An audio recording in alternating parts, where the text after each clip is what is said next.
Hello అండి. Welcome back to my channel. ఎలా ఉన్నారండి అందరూ? మేము సింగపూర్‌లో ఉంటాము. ఇక్కడ మీరు ఈ వీడియోలో చూసిన డాగ్స్ మావి కాదు. మా పక్కింటి వాళ్ళవి. లెఫ్ట్ పక్కన కార్నర్ వైపు ఉంటుందనమాట ఈ ఫ్లాట్. మేము ఎప్పుడు లిఫ్ట్ కోసం వెళ్ళినా ఈ డాగ్స్ బయటకొచ్చి చూసావన్నమాట. ఆ విధంగా మాకు బాగా అలవాటైపోయాయి. వాటికి కూడా మేము బాగా అలవాటైపోయాయి. ఎందుకంటే ఎప్పుడు లిఫ్ట్ కోసం వెళ్ళినా, వచ్చినా సరే ఆ సౌండ్‌కి అవి బయటకొచ్చి చూడడం అయితే చేసేవి. ఆ విధంగా మాకు వాటితో ఒక మంచి రిలేషన్‌షిప్ అనేది ఫార్మ్ అయింది. మేమే కాదు అవి కూడా చాలా బాగా ఇష్టంగా చూడడం అయితే స్టార్ట్ చేసేవి.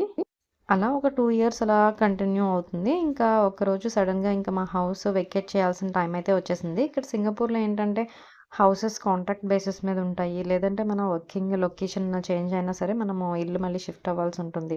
లేదంటే ఒక్కొక్కసారి ప్రాపర్టీని వాళ్ళు సేల్ చేస్తూ ఉంటారు. ఆ టైంలో అయినా సరే మనము వెకేట్ చేయాల్సిన అవసరం ఉంటుందనమాట. ఇంకా మాకు కూడా కాంట్రాక్ట్ అయిపోవడం వల్ల ఇంకా మేము వెకేట్ చేయాల్సిన టైం వచ్చేసి ఇంకా మేము మొత్తం అన్నీ ప్యాక్ చేసేసుకొని ఇంకా థింగ్స్ అన్నీ కూడా మేము లిఫ్ట్‌లోకి తీసుకువెళ్ళే టైంలో ఈ డాగ్స్ చూస్తున్నాయన్నమాట. వాటికి అర్థమైపోయిందేమో అని అనిపించింది నాకైతే. చూస్తున్నారు కదా ఫేస్ ఎంత సాడ్‌గా పెట్టాయో. ఎప్పుడు హ్యాపీగా మా వైపు చూసే ఈ డాగ్స్ ఆ రోజు మాత్రం చాలా బాధగా చూస్తూ కనిపించాయి. మాకు కూడా అంతకన్నా ఎక్కువ బాధ అనిపించింది. ఎందుకంటే 2 ఇయర్స్ నుంచి ఎంతో బాగా అలవాటైపోయాయి. ఒక్కసారిగా వాటిని చూస్తే మాత్రం నిజంగా చాలా బాధ అనిపించిందనమాట. ఇది జరిగి ఆల్మోస్ట్ 4 ఇయర్స్ అవుతుందండి. ఇది 2020లో వీడియో. నాకు ఇప్పటికీ అవి బాగా గుర్తుండిపోయాయి. అలాగా ఎప్పుడు గుర్తొచ్చినా సరే నేను ఈ వీడియోస్, ఫోటోస్ చూసుకుంటూ ఉండేదాన్ననమాట. ఈ హౌస్ ఓనర్స్ వచ్చేసి చైనీస్ అనమాట. వాళ్ళు కూడా చాలా మంచోళ్ళు. ఫ్రెండ్లీగానే ఉండేవారు. డాగ్స్ అంటే నాకు చాలా ఇష్టం. అసలు కుక్కలు ఇష్టపడిన వాళ్ళైతే ఎవరు ఉండరు కదా! ఇంకా వాళ్ళ ఇంట్లో వాళ్ళని ఎంత ఇష్టపడతాయో, అలాగే సేమ్ మమ్మల్ని కూడా ఇష్టపడడం అయితే స్టార్ట్ చేశాయి. ఇంకా వాటికన్నీ అర్థమైపోతాయేమో అని అనిపించింది నాకైతే వాటి ఫేస్ చూస్తుంటే. అవి ఎంత బాధపడ్డాయో కానీ వాటికన్నా డబల్ మేము కూడా చాలా బాధపడ్డాం అప్పుడు. మాకు కుక్కలంటే చాలా ఇష్టం అనమాట. అవి పెంచుకుంటే బావుంటది అలా అనిపించేది నాకెప్పుడైనా. కానీ ఆ లోటుని మాత్రం ఇవి తీర్చేసాయనే చెప్పొచ్చు. అంత బాగా కనెక్ట్ అయిపోయాయి అవి మాకు. సింగపూర్‌లో డాగ్స్‌ని పెంచుకోవడం అంటే అంత ఈజీ అయిన విషయం ఏమి కాదు. చాలా రూల్స్ అండ్ రెగ్యులేషన్స్ ఇక్కడ ఫాలో చేయాల్సి ఉంటుంది. అవి ఫుల్లీ వ్యాక్సినేటెడ్ అవ్వాలి. వాటికి లైసెన్స్ ఉండాలి. పబ్లిక్ ట్రాన్స్‌పోర్ట్‌లో అలో చేయరు. Indoor places like shopping malls లాంటి ప్లేసెస్‌లో కూడా డాగ్స్‌ని అలో చేయరు. పక్క పీపుల్‌ని గానీ ఎవరిని కూడా ఇంజ్యూరీ చేయకూడదు. ఇన్ కేస్ ఇంజ్యూర్ చేసినా గానీ $2,000 to $5,000 వరకు ఫైన్ కూడా పే చేయాల్సి ఉంటుంది.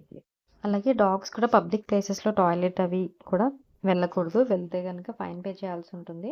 వాటిని క్లీన్ చేసుకోవాల్సిన బాధ్యత కూడా ఓనర్స్‌దే అనమాట.